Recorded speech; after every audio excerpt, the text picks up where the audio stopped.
All right, I'm going to talk about the scale memorization practice thing at the end of this. But let's get into the new material. Starting at 60, every bar is different. 1, 2, 3, 4, 1.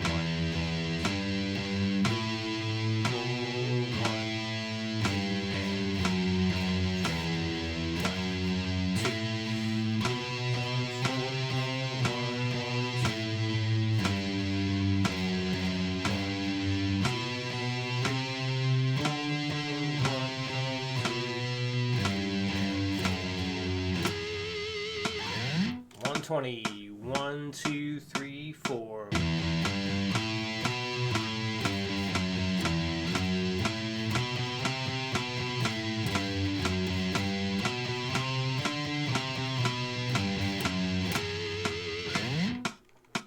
180. 1, 2, 1, 2, 3, 4. 240. 1, 2, 1, 2, 3, 4.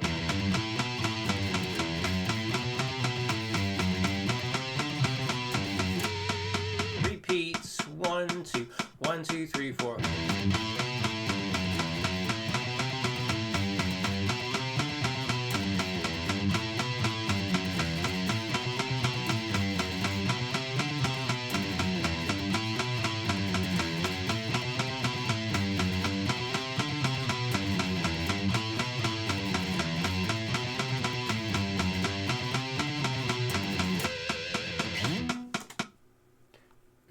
2, syncopated riffing, upbeat focused. 60. 1, 2, and 4.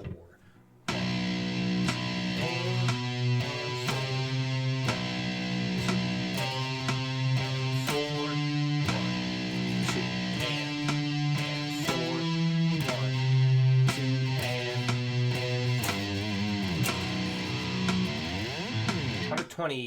1, 2, 3, 4.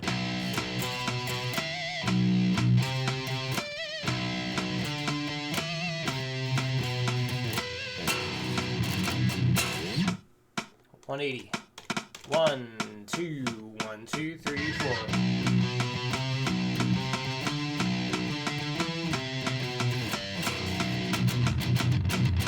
You can do a chord at the end if you like, or just the open technically B string. All right, 240. 1, 2, 1, 2, 3, 4. Repeats. 1, 2, 1, 2, 3, 4.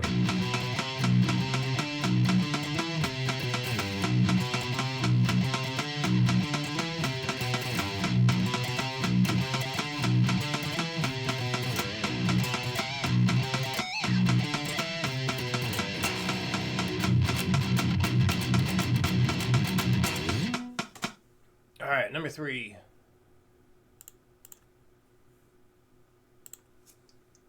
60.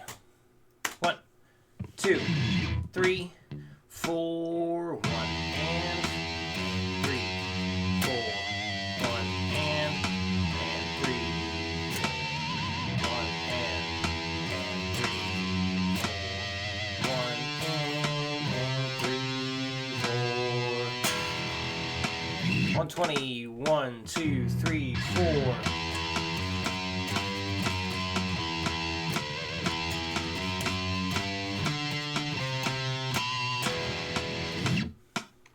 180. 1, 2, 1, 2, 3, 4.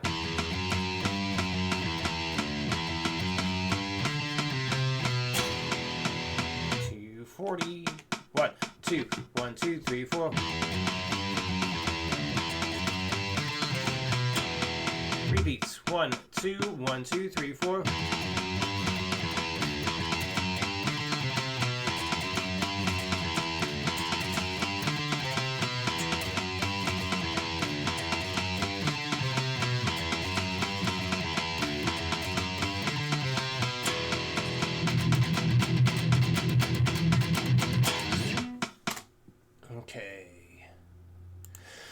So this is basically just going one scale after the next.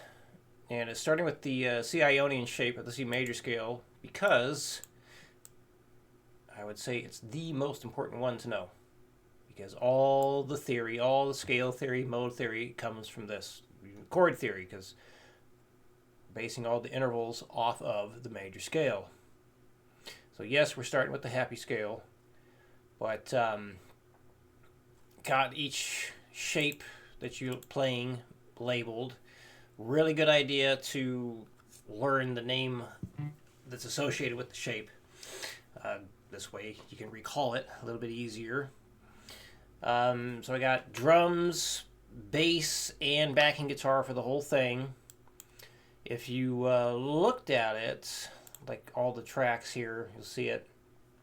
So basically with the C Ionian chord or scale or mode, just doing like this palm mute pattern with a C5 chord, and the bass is kind of going between the root note and the fifth interval. So basically going between the two different notes that are in the power chord up here. So basically every time the snare hits, or when the non-palm muted part is there, then we'll hit the higher pitched note on the bass.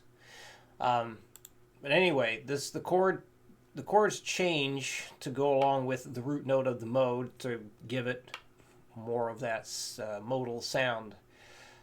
So really just emphasizes the root note of the mode when you're playing through it. Let's see. The only non-normal power chord at the end is at the end here for the B Locrian mode, because it has a flat 5 in it. Basically, you see how it's 7 and 8. So like a standard power chord would be like that. Or you can use your ring finger. But basically that's root note, fifth interval. What is a fifth interval? Basically when you take a major scale and you go 1, 2, 3, 4, 5. That fifth note, that's the fifth interval in the major scale. And then you got the root note at the same time. That's a fifth chord. So when you see like A5, G5, F5, saying you're playing the root note plus the fifth interval, and it's always going to be the same. Like the fifth interval up is always going to be the same distance. Like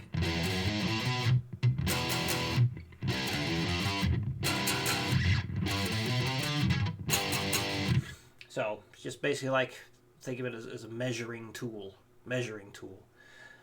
So yeah, with that B5 flat 5, I hate the name of that chord. I really think it should be something different, like B diminished fifth. But that's how you always see it written. To me, when I see that, it looks like it's saying you have a root, a fifth, plus a flat 5. But no, it actually means you're flattening the fifth interval. So basically, there's your B5, and then you flat the 5 to get that chord sound.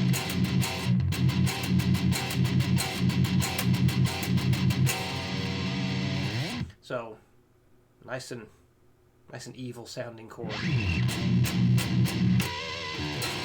So you want a lot of tension, play that guy. But anyway, the most important thing here is not the chords. Most important thing is to memorize each of the shapes. So, good thing you could do is just loop, highlight and loop whatever scale you need to memorize and stay on that until you're able to go up and down without looking at the page or looking at the guitar profile. And then when you can play like the C Ionian up and down for memory, then you start working on the D Dorian one. And when you got that memorized, make sure you can do both before you go on to the third one. So when you move on to the next scale shape or mode shape, make sure all the previous stuff is still memorized, because you want to just add one at a time. Other thing, this is currently set at 180 beats per minute. Set it to whatever tempo you need it. Doesn't matter which tempo you pick. Just make sure it's a playable one. And, make it as slow as you want, as fast as you want. Doesn't matter. Totally up to you. And hopefully this helps you get them scales memorized.